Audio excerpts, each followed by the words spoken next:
तो दोस्तों एक बार फिर स्वागत है आपका हमारे चैनल पर। मेरा नाम है वरुण और हम बात कर रहे हैं इंजीनियरिंग में हम आज स्पेशलाइज्ड ये जो वीडियो डिस्कस करने वाले, यहाँ हम OJEE की बात करने वाले, मतलब OJEE नहीं, यहाँ ओडिशा ज्वाइंट एंट्रेंस एग्जामिनेशन इसको कहा जाता है। और ये आपको ओडिशा स्टेट के अंदर अलग अलग इंजीनियरिंग इंस्टीट्यूशंस में, कॉलेजेस में एंट्री देने के लिए एग्जाम कंडक्ट कराया जाता है। हालांकि ये इस एग्जाम में जेई मेंस के ही स्कोर के बेसिस पे इंजीनियरिंग कॉलेजेस आपको मिलते हैं, लेकिन इसके अलावा बाकी सभी के सभी, चाहे फार्मेसी हो, मेडिकल हो, एग्रीकल्चर से रिलेटेड प्रोग्राम हो, उन सब के लिए आपको OJEE एग्जाम देना पड़ जाता है। सो अलग अलग जानकारी तो अलग अलग कोर्सेज की है, लेकिन हम यहाँ जो बात कर रहे हैं वो इंजीनियरिंग की कर रहे हैं, इसीलिए यहाँ हम इंजीनियरिंग से रिलेटेड पूरी बात OJEE की करने वाले हैं। तो चले स्टार्ट करें। उससे पहले वो सभी स्टूडेंट अपने दोस्तों को भी शेयर कर दीजिएगा ताकि उनका भला हो जाए, भाई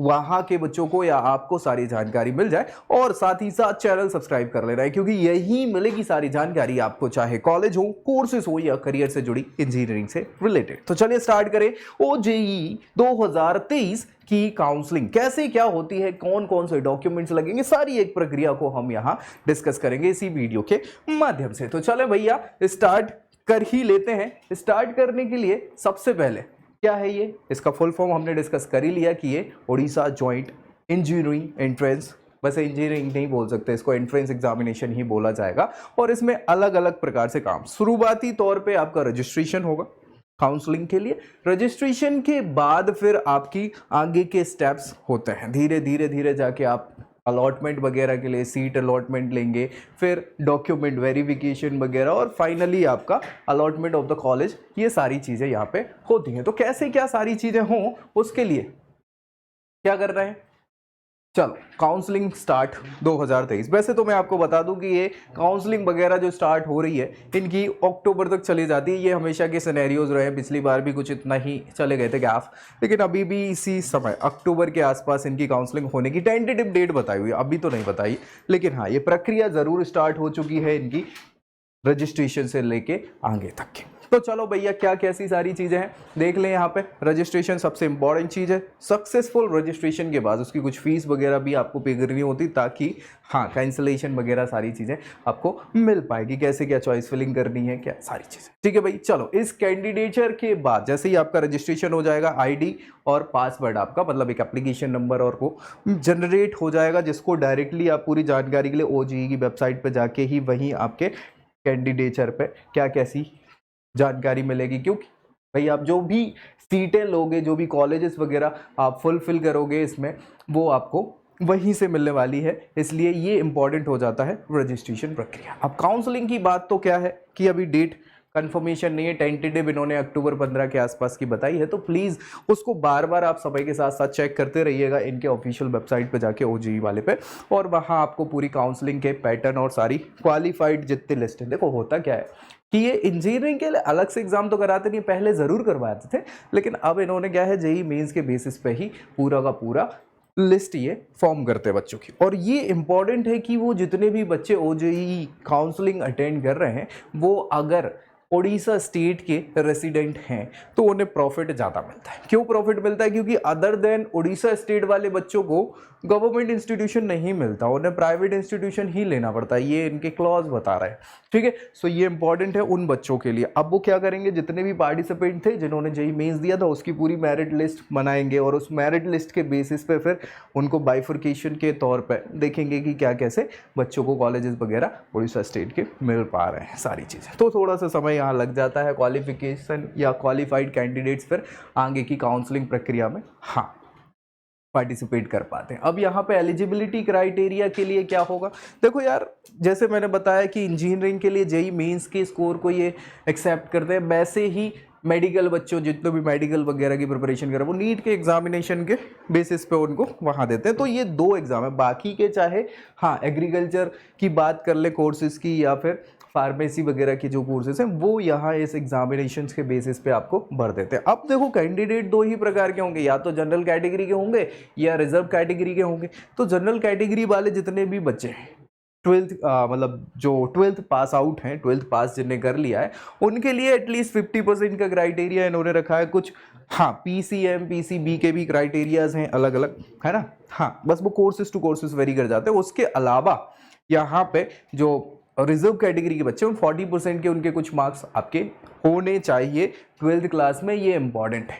उसके बाद ही आप फिर इस प्रक्रिया में आगे बढ़ पाएंगे। साथ ही साथ उनके जितने पेरेंट्स हैं, पेरेंट्स मतलब हो सकता है पेरेंट्स हो या फिर उनके अभिभावक हों जो कि उनको रहन सहन के लिए व्यवस्था, क्योंकि आपको मैं बता रहा हूँ यहाँ इंपॉर्टेंट क्या है, उड़ीसा स्टेट का डोमिसाइल होना, है ना। सो उनके पेरेंट का या तो डोमिसाइल होगा, अदरवाइज क्या उनके अभिभावक होंगे, उनका तो वो पूरा सर्टिफिकेशन भी लगता है, वो बहुत इंपॉर्टेंट हो जाता है। ये स्टेप बाय स्टेप प्रोसीजर है। यहाँ पे ओजेई काउंसलिंग की सबसे पहले हमने बात करी, रजिस्ट्रेशन होगा जिसमें आपको एक आईडी वगैरह एक जनरेट हो जाएगा जिसके बेसिस पे फर्दर प्रक्रिया आपकी आगे होने वाली है। उसके बाद आपको ऑप्शंस चूज करने रहेंगे जिसको चॉइस फिलिंग कहा जाता है कि किस किस ब्रांच को, किस कॉलेज को आप चूज करना चाह रहे हैं, क्या प्रायोरिटी रखना चाह रहे हैं, वो आपकी यहाँ होगी। उसके बाद फिर अनाउंसमेंट होगा जिसको सीट अलॉटमेंट कहा जाता है। भाई आपको फाइनली सीट मिल रही है पर्टिकुलर किस ब्रांच में, स्पेसिफिकेशन में किस कॉलेज की, वो अलॉटमेंट का अनाउंसमेंट होगा। अब उसके बाद फिर ऑप्शन रहता है आप ले रहे हैं कि नहीं ले रहे हैं, है ना। तो फिर सेकंड राउंड वगैरह अगर बचती हैं सीटें तो जरूरी नहीं है कि हो ही, फिर अगर आप उसको मान लेते हैं, मान लीजिए आपने एक्सेप्ट कर ली उस सीट को, सीट एक्सेप्टेंस के बाद आपको क्या करना पड़ेगा, डॉक्यूमेंट वेरिफिकेशन होंगे। सारे के सारे वो डॉक्यूमेंट पर्टिकुलर वही जहां आपको जाना है जिस कॉलेज की बात चल रही, तो वो सारे के सारे डॉक्यूमेंट वेरिफिकेशन की प्रक्रिया होगी और फाइनली उसके बाद फीस वगैरह आप सबमिट करके अलॉट हो जाएंगे उस पर्टिकुलर इंस्टीट्यूशन के लिए और आपका कोर्स स्टार्ट हो जाएगा। सो एडमिशन और कंफर्मेशन वगैरह ये भी आपकी चीज़ यहाँ। तो ये स्टेप बाय स्टेप यहाँ ओजेई काउंसलिंग की प्रक्रिया जिस पे हमें फोकस करना। अब कई बार बच्चे थोड़े से कुछ चीज़ों में परेशान हो जाते हैं, जैसे कि यहाँ आती है डॉक्यूमेंट्स की बात। भाई डॉक्यूमेंट इंपॉर्टेंट है क्योंकि डॉक्यूमेंट वेरिफिकेशन की जो प्रक्रिया है, जैसे आपने फॉर्म फिल करा रजिस्ट्रेशन के समय, अब रजिस्ट्रेशन में तो आपने हो सकता है कई बार आप क्या करते हैं कि चलो एक बार आईडी वगैरह जनरेट हो जाएगी, हम प्रक्रिया में शामिल हो जाए, तो कुछ का कुछ भर देते हैं और वो एक समस्या का विषय होता है। क्यों? क्योंकि उनके पास वो पूरी जानकारी है जो आपने ऐसा रजिस्ट्रेशन में भरी है और उसी के बाद वो फिर वेरीफाइड करते हैं हर चीज़ों को कि आपने ये भरा था, अच्छा लाओ कहाँ है वो डॉक्यूमेंट बताओ भैया। तो वो वेरिफिकेशन इंपॉर्टेंट है आपका और उसके लिए आप क्या करते हैं, अलॉटमेंट को जब मिलेगा तभी तो होगा उसके बाद वेरिफिकेशन। तो अलॉटमेंट के समय जो डिपॉजिट है, पार्ट टाइम डिपॉजिट आपका कर दिया जाता है, आपको करना होता है 5-10 हज़ार रुपये, जो भी है कैटेगरी वाइज बिलोंग करता है, तो उसको आपको ऑनलाइन वगैरह फॉर्म फीस पे करना पड़ती है और उसकी बिलिंग वगैरह आपको दिखानी रहती है ताकि आपको रजिस्ट्रेशन की प्रक्रिया आगे की फर्दर बढ़ाई जा सके और काम किया जा सके। ठीक है, अब इसमें क्या होता है कि अगर मान लीजिए आपने ओजेई में रजिस्ट्रेशन तो कर लिया है लेकिन आप क्या करते हैं, काउंसलिंग के पार्ट होना चाह रहे हैं सारी चीज़, तो 1000 रुपये का और एक्स्ट्रा ड्राफ्ट लग के आप उसमें पार्टिसिपेशन वगैरह भी करा सकते हैं। अब डॉक्यूमेंट रिक्वायर्ड क्या क्या होने वाले हैं आपके लिए, जो सबसे बड़ी चीज़ है, और इसको लिख के रख लेना भाई, अगर आप ओजेई काउंसलिंग में जाना चाह रहे हैं तो ये सारे के सारे डॉक्यूमेंट इंपॉर्टेंट है, जिसमें शुरुआत आपकी लगेगी ओजेई 2023 यानी कि जेई मेंस जो आपने दिया है 2023 वाला, उसकी कॉपी। हाँ भैया बहुत इंपॉर्टेंट है, उसके स्कोर कार्ड की कॉपी लगने वाली है। इसके अलावा कैट, जेट, सी मैट, मैट, एटीएमए, गेट वगैरह ये जो और एग्जाम होते हैं, क्वालिफाइंग एग्जाम, जो भी कोर्सेज आप लेना चाह रहे हैं उसके बेसिस। हम स्पेसिफाइड बात किसकी कर रहे हैं, हम बीटेक की या बी की बात करें, इंजीनियरिंग कोर्सेज की बात करें। OJEE, BAMS, BHMS registration slip किसके लिए लगनी है, अपने लेने लगेगी। किसके लिए, नीट वाले जो पार्टिसिपेंट्स हैं, जो मेडिकल की फील्ड में जा रहे हैं। फिर 10th क्लास जो बोर्ड क्लास थी उसका सर्टिफिकेट और मार्कशीट, दोनों चीज, 2 मार्क्स, एक मार्कशीट के साथ एक सर्टिफिकेट मिलता है, वो भी लगेगा। 12th का भी सेम टू सेम मार्कशीट और उसका सर्टिफिकेट, और उसके बाद रेसिडेंस सर्टिफिकेट ऑफ उड़ीसा, क्योंकि हमने बात करी है कि ये उनके जितने भी सारे के सारे उड़ीसा स्टेट के डोमिसाइल वाले लोग हैं, मतलब जो रहने वाले रहवासी हैं, उनका ये सर्टिफिकेट लगेगा, नहीं तो दिक्कत है। नहीं तो भाई साहब आपके पास दूसरा ऑप्शन क्या है कि आप कंसर्न अथॉरिटी से सिग्नेचर की एक कॉपी ला सकते हैं, जो कि तहसीलदार लेवल के ऊपर का, वो चल जाएगा आपका। SC ST अगर पर्टिकुलर बिलोंग करते हैं आप इस कम्युनिटी से, तो भाई इसके आपको सर्टिफिकेशन डॉक्यूमेंटेशन लगेंगे कि आप भाई पर्टिकुलर कम्युनिटी से बिलोंग करते हैं या कैटेगरी से बिलोंग करते हैं। इनकम सर्टिफिकेट किनका लगेगा, वो सभी कैंडिडेट जो TWF मतलब ट्यूशन फी वेबर सीट पे वर्क कर रहे हैं कैंडिडेट्स हैं, उनका लगेगा आपका इनकम सर्टिफिकेट। साथ ही साथ ग्रीन कार्ड जो बनता है उसका फैमिली वेलफेयर डिपार्टमेंट से, वो उसकी कॉपी लगने वाली है, और जो भी अगर बच्चे NRI कोटे से पार्टिसिपेट कर रहे हैं तो वो सर्टिफिकेशन या डॉक्यूमेंट जो आपको बताएंगे हाँ भैया आप NRI कोटे वाले हो, NRI हैं, तो आपको वो भी डॉक्यूमेंट्स लगने वाले। इसके अलावा जो EWS कैटेगरी से बिलोंग करते हैं तो उनके डॉक्यूमेंट्स लगने वाले। तीसरी चीज इसके बाद full time work experience certificate. अगर आप क्या कर रहे हैं, किसी फर्म वगैरह से वर्क कर रहे हैं, पार्ट टाइम एमटेक करना प्रोग्राम चाह रहे हैं उसके लिए, तो हालांकि हम बीटेक पे डिपेंड कर रहे हैं, वर्क कर रहे हैं, तो साथ ही साथ अगर किसी इंस्टीट्यूशन में आप वर्क कर रहे हैं या कहीं काम कर रहे हैं तो नो ऑब्जेक्शन सर्टिफिकेट भी लगता है। ये भी इंपॉर्टेंट डॉक्यूमेंट आपका हो जाता है, तो उसको आपको ध्यान रखना है। चलिए, इसके बाद वेरिफिकेशन में ये सारी की सारी चीज़ें एक्स्ट्रा लगने वाली जो आपको साथ में रखना है। OJE सीट अलॉटमेंट लेटर, हाँ ये इंपॉर्टेंट, तभी तो पता चलेगा कि कौन सी सीट आपको मिली थी, आपने कौन सी सीट अलॉट करी थी, है ना। साथ ही साथ एक्नॉलेजमेंट स्लिप एडमिशन की। एक्नॉलेजमेंट मतलब कि हाँ मैं एक्नॉलेज करता हूँ कि मैं यहाँ एडमिशन लूँगा फलाना डिमा का, ये फीस वगैरह हमने सबमिट करी है। रजिस्ट्रेशन स्लिप लगेगी, है ना। रैंक कार्ड जो OJE का है वो लगेगी, उसकी रिजल्ट की कॉपी लगेगी, एडमिट कार्ड लगेगा, एप्लीकेशन फॉर्म लगेगा, ये सब OJE वाले हैं 2023 के। ये सारी चीज़ें आपको रखे रखना है। 10-12 की मार्कशीट तो आपको बता ही दी है ना, उसके सर्टिफिकेशन। ग्रेजुएशन अगर कर ली है तो वो बड़े लेवल के लिए एमटेक करेंगे तो उसके लिए, अदरवाइज नहीं लगने वाली। TC जरूर लगेगी, ये याद रखिएगा, है ना। ट्रांसफर सर्टिफिकेट ये इंपॉर्टेंट होता है, नहीं तो भैया बड़ी दिक्कत हो जाती है। हालांकि कुछ समय का आपको टाइम दे देते हैं अगर नहीं है तो, लेकिन फिर भी ये रख लेना, पहले से ही मिल जाती है तब तक। फिर इसके बाद जो इंपॉर्टेंट पार्ट्स हैं जो आपको रिमेंबर रखने चाहिए, दिमाग में चीज़ें रहें तो वो बेहतर है, वो ऐसी हैं आपकी OJE के समय। क्या है कि काउंसलिंग प्रक्रिया में शामिल होने के लिए आपके पास स्कोर कार्ड होना इंपॉर्टेंट है, नहीं तो भाई बड़ी समस्या हो जाएगी। इसके अलावा अगर दूसरे प्रक्रिया में आप शामिल होना चाह रहे हैं बीटेक के अलावा, तो वो पर्टिकुलर जो भी आपने एग्जाम से रिलेटेड दिए हुए हैं उसकी कॉपी भी लगेगी, ठीक है। इसके अलावा हाँ आप ऑफिशियली इनके ऑफिस जाके वो साइन सिग्नेचर वगैरह भी करवा सकते हैं उस कॉपी पे, ताकि वो एफिलेटेड हो जाए।